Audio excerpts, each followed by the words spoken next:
Hi, welcome to Cargo Film Presents. I'm Dave. I'm Dan. On Cargo Film Presents, we talk about documentary films that Cargo Film is involved with, and today we're going to be talking about a film called Monogamish. Monogamish is a film by the son of an Italian prince, Tao Ruspoli, and as he recovers from a heartbreaking divorce, he takes to the road to talk to relatives, advice columnists, historians, anthropologists, artists, friends, sex therapists, and all about love, sex, and monogamy in our culture. Yeah, so Monogamish is a pretty both a stylish and entertaining documentary.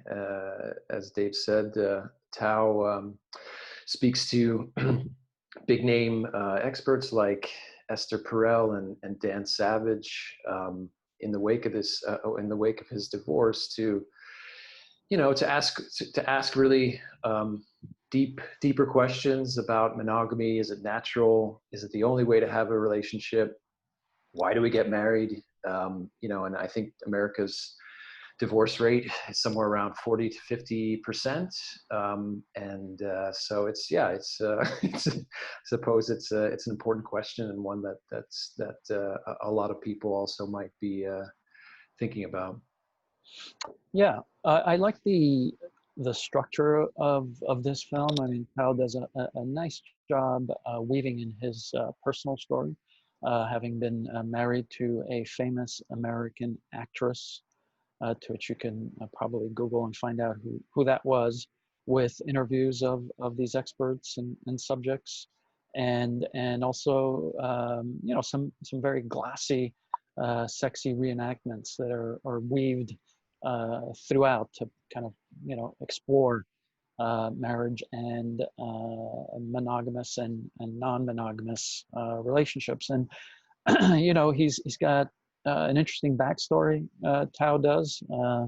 You almost wonder if he wants to spin off some documentary stories about his grandfather, Billy, who was this American who went to Italy to be an actor in Italian movies, and then decides to set up a commune. And his dad, who was the Italian prince and a big time philanderer.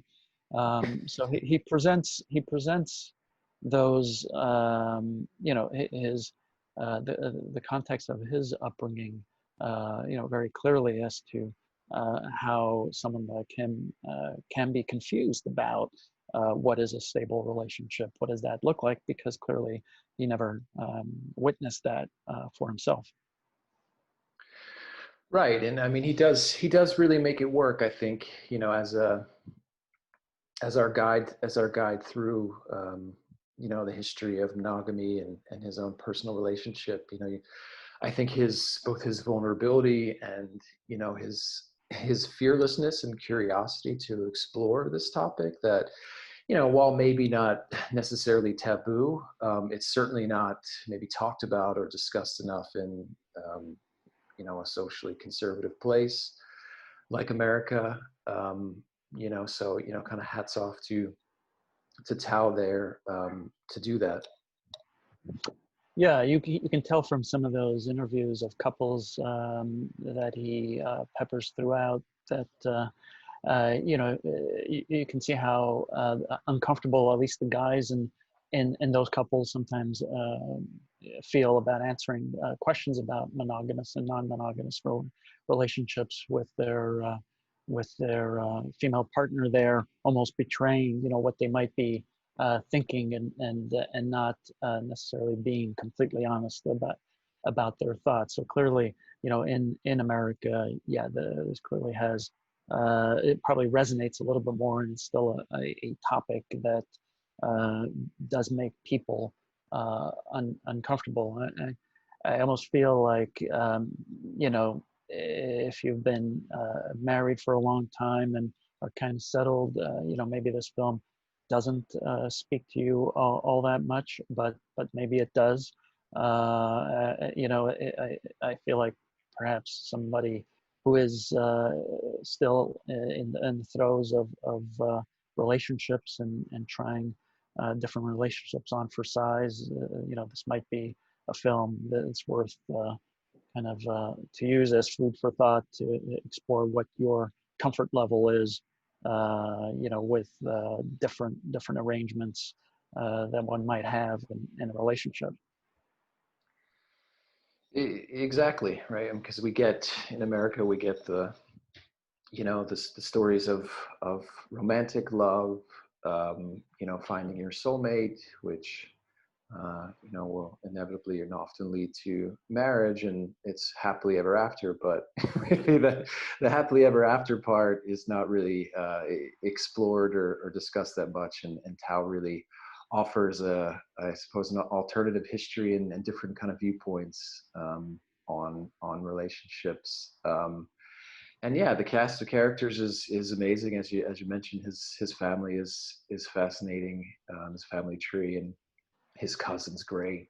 He visits his cousin Claudia in Italy, and they kind of work through his family tree about all the different marriages and arrangements. Through his sort of his royal family, and then essentially how his grandfather sort of blew the family, cost the family the fortune through his many affairs.